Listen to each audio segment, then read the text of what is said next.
Hey, Nation. I am here in the hometown of Austin, Texas, with our old friends D&H, and this is their first multi-day show, so I wasn't going to miss it. It's in downtown Austin. It's a more intimate audience. I might be stretching to say 300.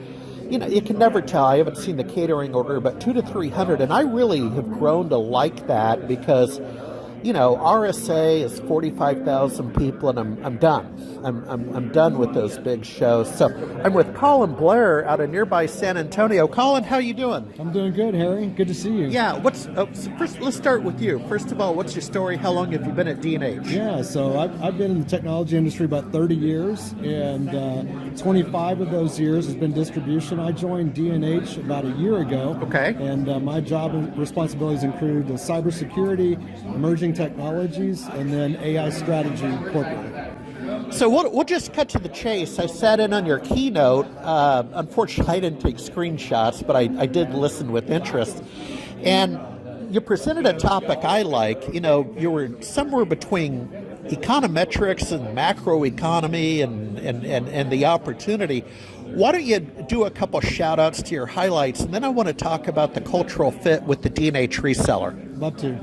So, Harry, where I usually start will be some kind of GDP sort of talk. It just grounds the whole conversation, and we've done this in distribution for decades.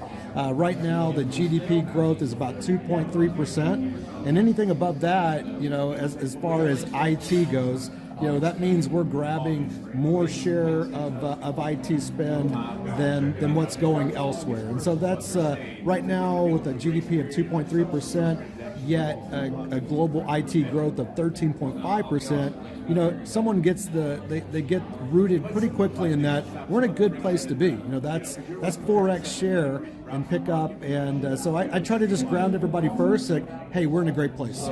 Yeah, I just thought of a question. So back in October for a client, I kind of call myself Jay McBain Jr. as one of my side hustles, so I like to do the research. And I did a survey of our audience, same demographic as you, or 1 to 10. The smaller tend to be the smaller SMB partners in general. And back in October, and we released it in November at ConnectWise IT Nation, and it was optimistic, over 50% positivity in terms of customer growth, the economy, and hiring. And then this last few months, and I'm going to circle back to your positive growth in the GDP, because this last few months, and I haven't measured it, and I need to redo that survey. We had 78 responses. I know how to contact them, so that would be very interesting. But what I found with our smaller MSPs is, I'm going to say they're getting emotional. There's the perception we're in a recession. But, the math doesn't bear it out. I want to, and your speech spoke to that. I don't know if you want to comment on that. Yeah, so a couple of just other quick growth stats, if you will. So today we covered $6.3 trillion of IT spend, and 2.6 of that is going towards AI capital directed to mostly vendor-to-vendor capital expenditures, so for these hyperscalers and the like. And then you peel that number back, and there's obviously a lot of hype on the number and the growth, but it's mostly for those enterprise, hyperscaler, neo cloud providers. And I think that is the first thing that turns some people off, is that it's like, hey, I'm not seeing 45% on server growth, and it's I think it's discouraging to some. That's why I took probably 3 opportunities just today just to say, hey, you're in a great spot and you're not late. No, we're definitely not late, and but better early than late for dinner, as they say. Let's talk about, and you and I in our rehearsal were talking about it, the reception. And again, I really enjoy my community. SMB Nation has always kind of been the 1 to 10, and then we tend to see those people graduate and go on to, if Arlen Sorensen with HTG peer groups, see that's more like grad school. I'm the community college. And what I found is it can be a mixed reception when you lay down an econometrics lecture for our audience. Any thoughts on that? Yeah, I find it helpful to call out those metrics, and then you heard me pivot today. Yeah. So it's almost like a both and so when I'm going into MSP specifically, so we talked about the $1 trillion SMB spend this year in 2026. We talked about $380 billion of spend for MSPs.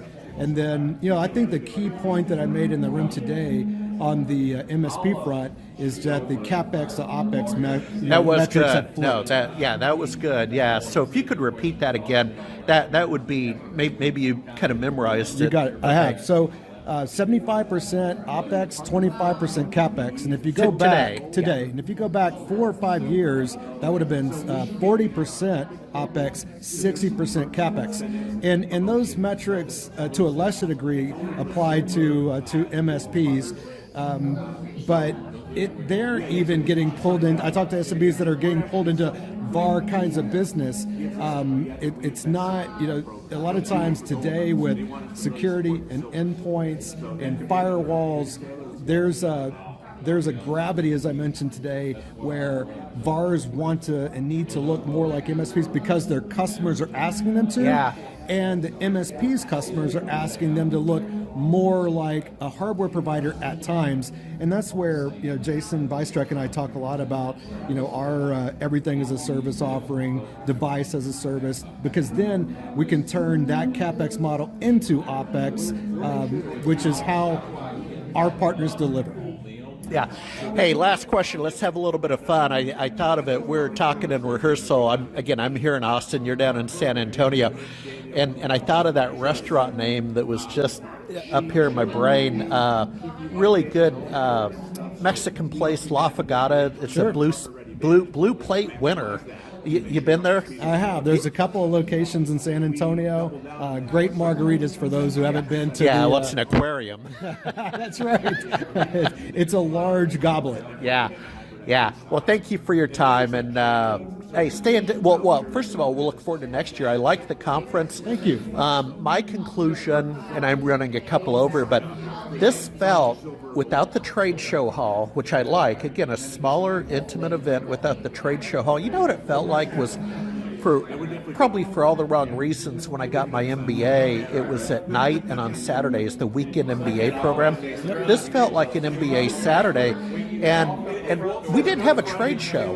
When you went to the MBA Saturday, it's not like there were vendors with booths. Correct. Yeah, that's right.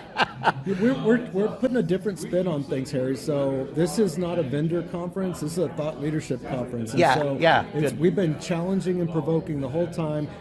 For our part, trying to disclose as much information and points of view that we have, because we have lots of intelligent conversations with the largest vendors in the world and hundreds and thousands of partners, and so we're just trying to give everybody the benefit of some of that knowledge that we've got. Yep. All right. Thank you for your time.